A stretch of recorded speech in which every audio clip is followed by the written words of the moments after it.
شريك له وأشهد أن محمدا عبده ورسوله لا نبي ورسول بعده. اللهم صل وسلم وبارك على هذا النبي الكريم وعلى آله وصحبه أجمعين. يقول الله تبارك وتعالى: أعوذ بالله من الشيطان الرجيم بسم الله الرحمن الرحيم وجاهدوا في الله حق جهاده. Ma'asyiral muslimin rahimani warhamkumullah. Mohon maaf ini sudah hampir sepekan pilek, sekarang puncaknya kayaknya. Suara agak berubah.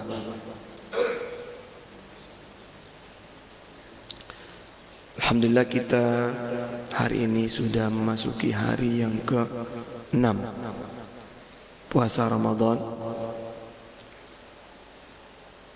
Dalam proses kita menuju takwa, tentu ada jalur yang harus kita tempuh supaya kita sampai kepada tujuan yang sesungguhnya, supaya kita mampu melakukan apa yang Allah arahkan kepada kita. Ittaqullaha haqqa tuqatih, bertakwa kepada Allah dengan sebenar-benar takwa. Para ulama menyebutkan untuk menuju takwa itu ada tangganya, ya. Sehingga kita tempuh tangga itu. Kalau kita naik lewat tangga, nyampe itu.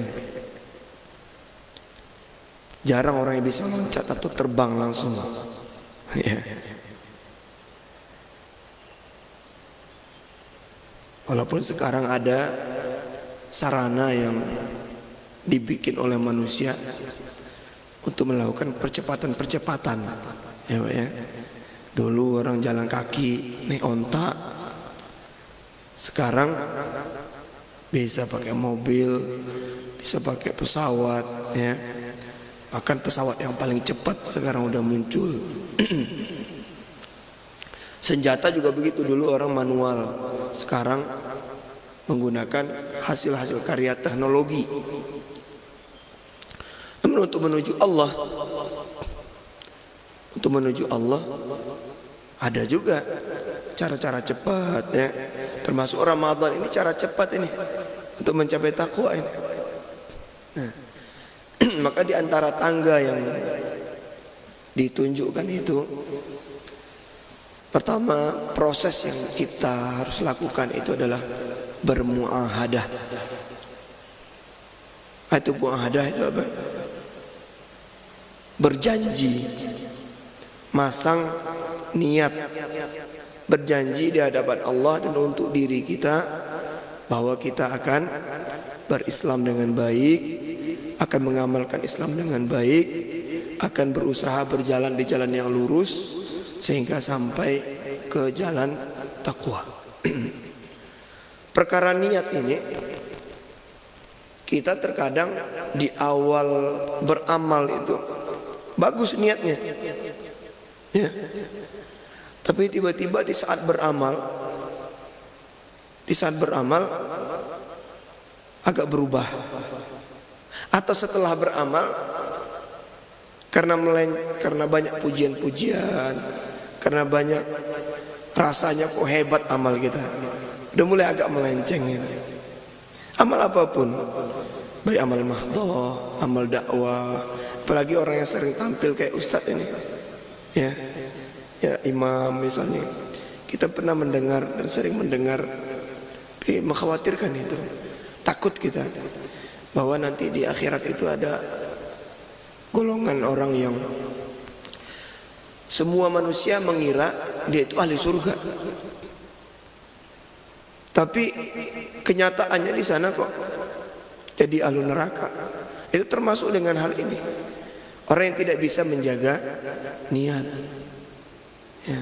Ada mujahid, kemudian semangat jihadnya, banyak kontribusinya, lalu mati syahid, udah merasa pasti masuk surga. Bapak Ibu, ada nggak sih kita yang sudah merasa pasti masuk surga? Nggak ada. Kita itu hanya menaruh harapan kepada Allah. Dengan petunjuk Allah dan petunjuk Nabi-Nya, kita mengamalkan Islam ini dengan baik. Mudah-mudahan Allah merahmati kita, menerima amal soleh kita dengan keyakinan yang penuh. Jangan ragu-ragu juga. Wala takunanna minal mumtarin, kata Allah. Jangan sampai ragu. Apa iya Allah ngabulin? Kayaknya susah deh. Atau apalagi kita udah judge, ya udah menghakimi duluan. Susah Allah. Kita yakin maksudnya Allah akan mengabulkan. Ya, cerita orang yang berjihad dan syahid tadi, ketika dihadapkan amalnya di hadapan Allah, apa amalmu? Saya berjihad, berjuang jalan Allah ya Allah, dan aku mati syahid ya Allah. Kamu bohong, kata Allah. Kenapa? Kamu berjihad dan mati syahid itu bukan untuk Allah, tapi mau digelar sebagai pahlawan, orang hebat, orang yang punya kontribusi untuk berjuang jalan Allah. Kamu masuk neraka. Ada juga orang yang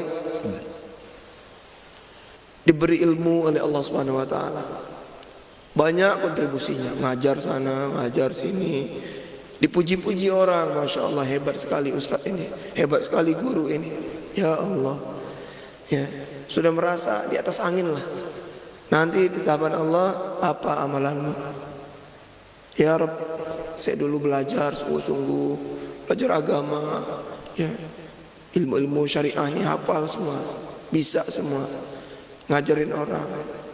Ilmu-ilmu umum pun kan dulu banyak orang yang ulama-ulama kita dulu itu kemampuan mereka tidak hanya dalam aspek ilmu agama saja, bahkan pakar-pakar, peneliti-peneliti dan pencetus ilmu-ilmu eksak, ya, ilmu fisika, ilmu alam, ilmu antariksa, banyak orang-orang muslim dulu kan. Lalu kontribusi, meninggal merasa sudah di atas angin, ditanya oleh Allah. Kata Allah, kamu bohong. Kamu tidak berniat menggunakan belajar bukan untuk Allah, mengamalkan ilmu bukan untuk Allah. Kamu tidak layak untuk mendapatkan surga. Dan lagi orang yang diberi oleh Allah SWT harta, ya ilmu ini termasuk Al-Quran. Al-Quran diberikan oleh Allah SWT, kita hafal, suara kita bagus, sering diajar, dijadikan orang imam, ya. Terkadang terbersih dalam hati kita, Masya Allah suara saya bagus ya, Masya Allah hafalan saya hebat dari orang itu, dan seterusnya. Bohong, kata Allah. Itu niatnya bukan untuk mencari ridha Allah, tapi untuk mencari pujian manusia. Wala'iyadzubillah. Ada lagi orang yang diberi harta. Apa amalmu? Saya alhamdulillah ya Allah diberi harta yang banyak, ya, bisa bekerja, bisa berprestasi dalam pekerjaan. Dititipkan harta, bisnis lancar, lalu saya nafkahkan jalan Allah, sedekah sini, infak sana, zakat sini, wakaf sana, dan seterusnya. Ramadan apalagi, Masya Allah.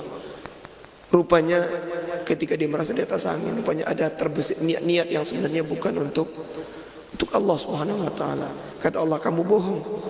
Rupanya nafkah di jalan Allah itu, infak di jalan Allah itu bukan untuk mencari ridha Allah, maka kamu tidak layak untuk mendapatkan surga. Maka faktor niat ini, Bapak Ibu rahmati Allah Subhanahu wa taala, begitu berharga.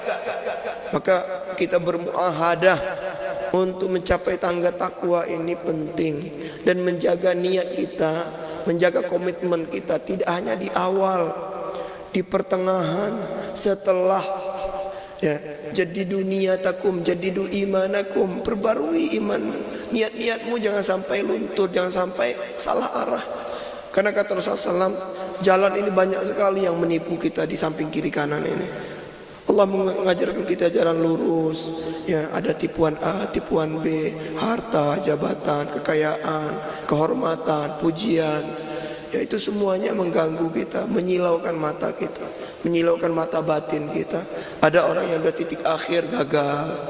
Ya, ada yang di tengah gagal, ada orang yang dari awal sudah gagal. Ya, mudah-mudahan kita termasuk orang yang istiqamah dalam niat kita, insyaallah. Kemudian setelah muahadah kita perlu bermujahadah.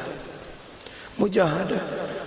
Kalau kita baca bagaimana perilaku para salafus saleh, ya, mujahadahnya mereka, kesungguhan mereka dalam berislam, mencari Islam itu sungguh-sungguh. Lihat kita mujahadah Imam Bukhari, Imam Muslim, imam hadis itu. Ya Allah, bertahun-tahun, berbulan-bulan, bertahun-tahun mereka mencari riwayat hadis. Agar apa? Agar Islam ini sampai ke kita. Berjuang mereka jalan Allah Subhanahu wa taala, belajar. Ya. Kemudian ada di antara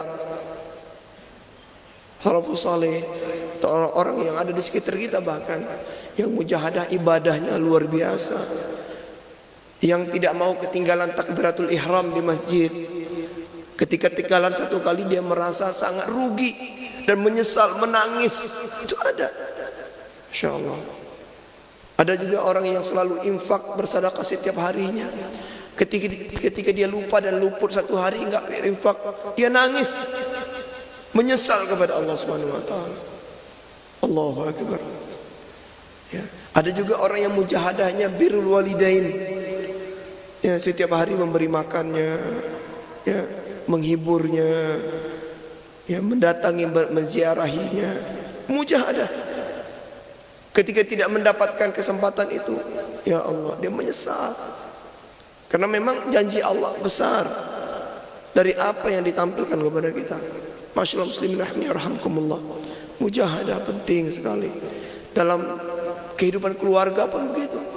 Seorang ayah mendidik, ya, anaknya, seorang suami mendidik istrinya, istri bermujahadah untuk patuh kepada suami, bagaimanapun kondisinya, ya, selalu bersama-sama berkomitmen untuk mencapai keluarga surga. Itu dengan mujahadah yang sungguh agar kita bisa mendapatkan janji-janji Allah itu. Ya, setelah kita bermujahadah, tentunya kita penting muraqabah. Muraqabah artinya merasa pengawasan, mengawas diri kita. Ya, muraqib itu kan pengawasnya, mengawasi diri kita. Atau merasa kita diawasi oleh Allah Subhanahu wa taala supaya kita selalu on the track, selalu dalam jalur yang benar. Ada malaikat yang selalu mengawasi kita. Dan Allah tentunya tidak tidur. La ta'khudhuhu sinatu wala naum. Ya. Sebersih pun Allah tidak tidur. Tapi Allah buat skenario-nya, malaikat diutus untuk kita, untuk memuraqabah kita. Maka raqibu anfusakum. Ya, kita juga perlu mengawasi diri kita supaya kita tidak terjerumus kepada nafsu, tidak salah jalan. Ya, tidak tergoda dengan nafsu, dengan silaunya dunia. Walaupun kita diberi kemudahan hidup oleh Allah Subhanahu wa taala, bukan justru kemudahan hidup itu menyilaukan kita. Wa mal hayatud dunya illa mata'ul ghurur. Hidup dunia ini hanya kesemuan semata. Bagi siapa yang menyadari itu, bagi yang imannya bagus, bagi yang sadar akan hakikat kehidupan ini, bahwa akhirat jauh lebih baik dari dunia, maka merasa diawasi itu penting. Di antara level atau tingkat keimanan seseorang itu yang tertinggi itu kan keislaman kita, level tertinggi itu kan ihsan, ya. Ihsan itu adalah anta'budallah ka'annaka tarahu fa in lam takun tarahu fa innahu yarak. Dalam hadis tentang kulliyatul Islam itu, ya, bahwa ihsan itu adalah kondisi di mana seorang hamba merasa seakan-akan dia dilihat oleh Allah Subhanahu wa taala. atau diperhatikan terus, merasa diperhatikan terus oleh Allah Subhanahu wa taala. Ya. Seakan-akan dia melihat Allah. Anta'budallah ka'annaka tarah. Seakan-akan kamu melihat Allah. Padahal Allah tidak mungkin untuk dilihat secara jahrah, secara nyata oleh manusia. Tapi artinya apa itu? Artinya kita merasa dimuraqabah oleh Allah Subhanahu wa taala, sehingga dalam salat kita menutup peluang setan menggoda kita. Di saat sedekah, infak, zakat, kita menutup peluang setan menggoda kita. Di saat kita bersosial juga menutup kesempatan setan dan nafsu untuk menguasai kita. Ya, kalau kita sudah dikuasai oleh setan, nafsu, oleh dunia, tentunya kita akan perlahan-lahan. Karena hebatnya setan itu, Pak, tipuannya. Kalau jagonya enggak jagoan kita daripada dia, tapi tipuannya itu halus. Ya. Dengan kelebihan kita dia bisa membelokkan. Ya, tapi seperti tadi, orang yang hebat ibadahnya, yang hebat ilmu Al-Qur'annya, yang hebat ibadah hartanya, dia bisa belokkan. Zuyyina lin-nasi hubbus syahawati minan nisa'i wal banina wal qanatiril muqantarah. Ya. Kita ini dihiasi oleh nafsu, oleh syaitan, seakan-akan dosa-dosa itu indah. Seakan-akan dosa-dosa itu indah. Padahal itu adalah ya racun. Ya, seakan-akan itu enak, racun rasa manis itu ya. Racun yang rasanya manis itu. Ya, tipuan-tipuan syaitan ya. Bapak Ibu rahmati Allah. Maka fa in lam takun tarahu fa innahu yarak. Orang yang ihsan itu, kalaupun sudah pasti Allah, kita tidak mungkin melihat Allah di dunia ini. Kapan kita melihat Allah? Kapan kita melihat Allah? Nanti di surganya. Ya. Wujuhu yawma idzin nadhirah ila rabbiha nadhirah. Wajah-wajah ahlu surga nanti Bapak Ibu, walaupun ahlu surga itu enggak ada nenek-nenek ya, kayak kakek, insyaallah enggak masuk surga nanti ya Bapak ya. Ya. Ya. Jangan kecewa ya Bu, yang nenek-nenek jangan kecewa, nanti masuk surga enggak ada nenek ya. Semuanya akan menjadi belia lagi, muda lagi insyaallah. Ya. Tidak ada yang janda, tidak ada yang duda, nanti semuanya punya pasangan-pasangan yang disiapkan oleh Allah Subhanahu wa taala. Apalagi yang belum punya pasangan ya, akan diberikan oleh Allah minimal di surga. Nah, Allah pasti melihat kita, menyaksikan kita, mengamati kita, dan menugaskan para malaikat yang mencatat amal-amal kita. Kemudian proses selanjutnya sampai kita kepada takwa adalah bermuhasabah. Hasibu anfusakum qabla an tuhasabu. Hisab dirimu, hitung dirimu sebelum kamu dihitung oleh Allah Subhanahu wa taala. Karena kesempatan kita bermuhasabah itu, introspeksi itu di dunia. Karena dunia ini yaumul amal. Yaumul amal la jazaa'a fiha. Tempat kita beramal belum diberi balasan yang sesungguhnya. Walaupun ada rahmat Allah itu tentu akan kita raih di dunia ini, tapi bukan balasan. Balasannya nanti. Ini disebut dengan yaumul jaza, nanti di akhirat. Ya, balasannya terbaik. Kondisi surga yang la ainun ra'at wala udhunun sami'at wala khatara bi balil bashar. Yang keindahannya tidak pernah terdengar oleh telinga manusia, tidak pernah terlihat oleh mata manusia, tidak pernah terbersit oleh pikiran manusia. Betapa indahnya minumannya, tempat tidurnya, ya, permadaninya, karpetnya, gedungnya, istananya, pasangannya. Aduh, kita kalau melihat pasangan dunianya ada bosannya Pak Ibu ya. Ada bosannya ya Bapak ya. Ada bosannya. Kalau nanti nggak ada bosannya. Bahkan di surga nanti tidak ada yang namanya ya hal-hal yang buruk, itu tidak ada. Makanan yang kita makan itu menjadi keringat yang harum semerbak. Ya, tidak ada buang air, Pak. Ya. Kemudian tidak ada penyakit.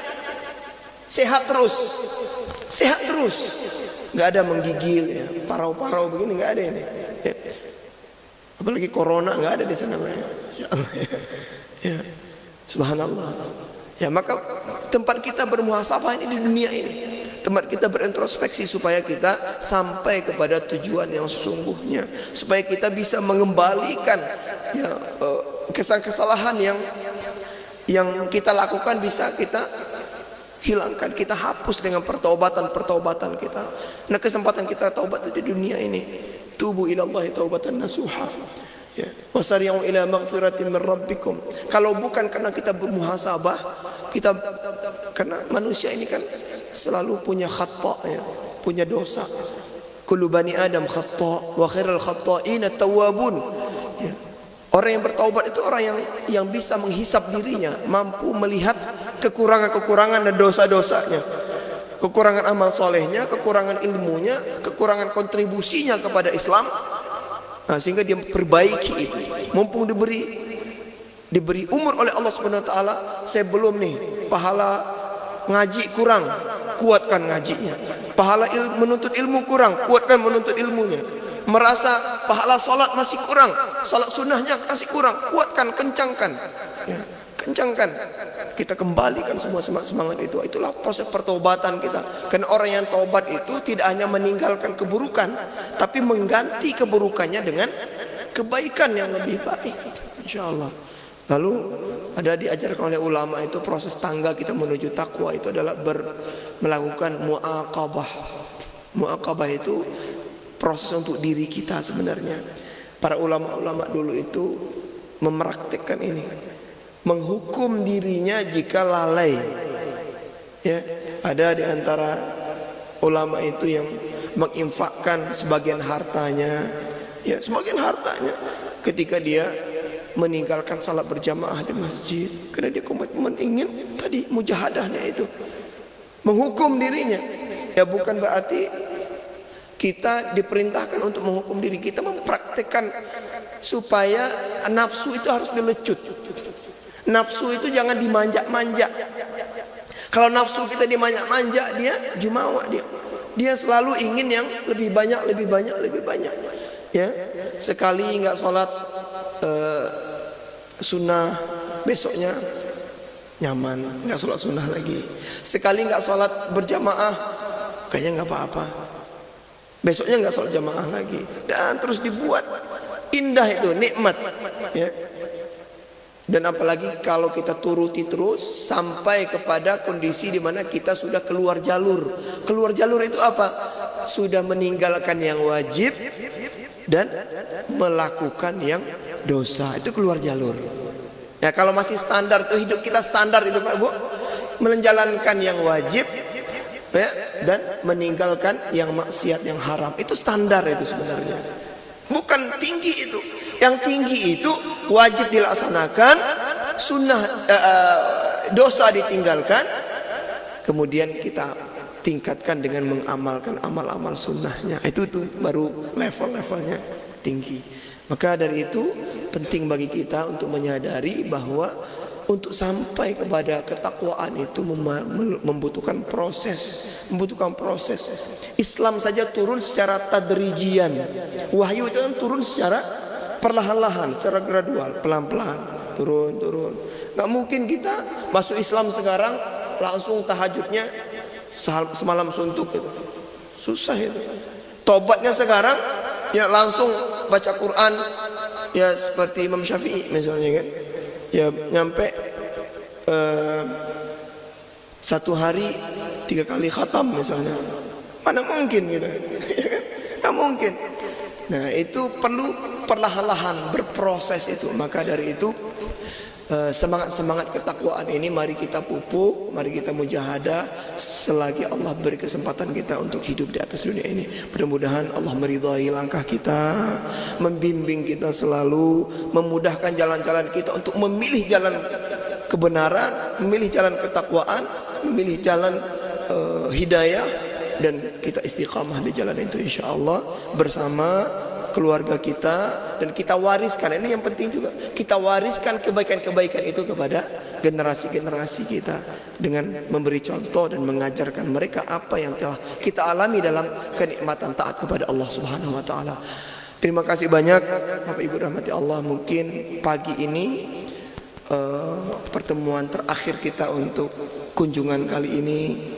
Jazakumullah khairan Ustaz Munif dan seluruh panitia yang telah menjadi sebab kehadiran saya di Sangatta ini.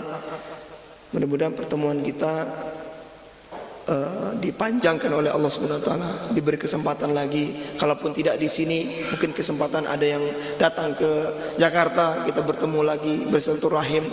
Ya, kita adalah hamba Allah yang selalu berjalan, yang mencari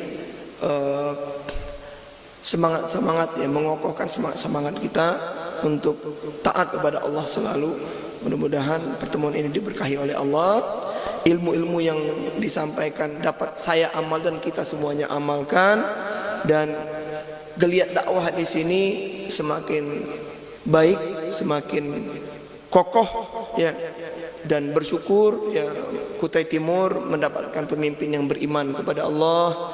Ya, mudah-mudahan beliau Allah kekalkan, Allah beri kesempatan terus untuk mendapatkan pemimpin-pemimpin yang beriman dan bertakwa dan perhatian kepada dakwah, perhatian kepada amal-amal keislaman, dan itu anugerah dari Allah SWT. Dan jaga itu dan kuatkan, dan kolaborasi dan kontribusi bersama-sama untuk mendukung berbagai gerakan-gerakan kebaikan di sini insyaallah. Terima kasih banyak. Billahi taufiq wal hidayah wa ridha wal inayah. Mohon maaf lahir dan batin. Kita akan melanjutkan perjalanan puasa kita dan sampai kepada ujung nanti kita menjadi orang-orang yang bertakwa insyaallah. Amin amin ya rabbal alamin. Billahi taufiq wal hidayah war ridha wal inayah. Wassalamualaikum warahmatullahi wabarakatuh.